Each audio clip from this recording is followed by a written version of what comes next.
Question two. How does your media portfolio engage audiences? How would it be distributed as a real world media text? To start off, my my media portfolio engages audiences by addressing key points of interest. I figured out these points of interest by studying my target audience. My media portfolio engages my target audience, young adults and teenagers, by using specific images and designs to make it more appealing to them. For example, young teens usually prefer to read short and important topics rather than long, boring, and detailed stories.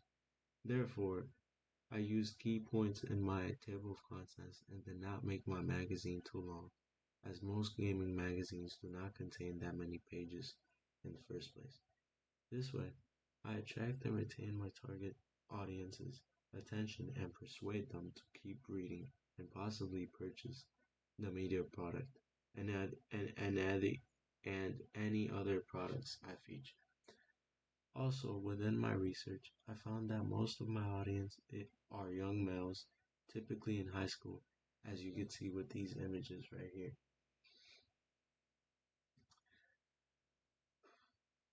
I took advantage of this information and implemented it into my portfolio.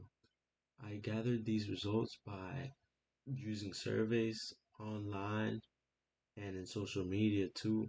I went around asking in person different people, what grade are you in? What type of games do you play? In this way, I gathered a lot more information that I used to implement into my media portfolio. As well, by using conventions such as intense action images, like the racing car, and putting action photos in my magazine, I could help further attract these audiences and engage with them in a way that will make them feel enticed to buy the product. A lot of these young adults and young teenagers also show interest in anime, sports, and obviously games alike. Using these key details, I showcased pictures of anime related games, just such as Pokemon, for example. I also took advantages of other companies' social media pages, such as PC Gamer and their Twitter account and other accounts they feature on their Instagram. I looked into what and how people reacted to a post they would upload or a new video game rating or blog. And while I decided to keep bright, attracting colors, keeping it simple to not have the color scheme all over the place, I still managed to have a nice range of colors throughout my media product as to not make it look too boring. While it might not seem like it has much effects, prioritizing the layout and comfortability of the magazine is very important. This can go as deep as adding certain subheadings or changing the shapes on the outside of the page to make it easier to know what to focus on. Now, my distribution process for my magazine would be very in depth. Not only would I publish magazines and other products for sale on a website like PC Gamer does, but I would promote it digitally on social media platforms such as Instagram, Facebook, Twitter, YouTube, and more.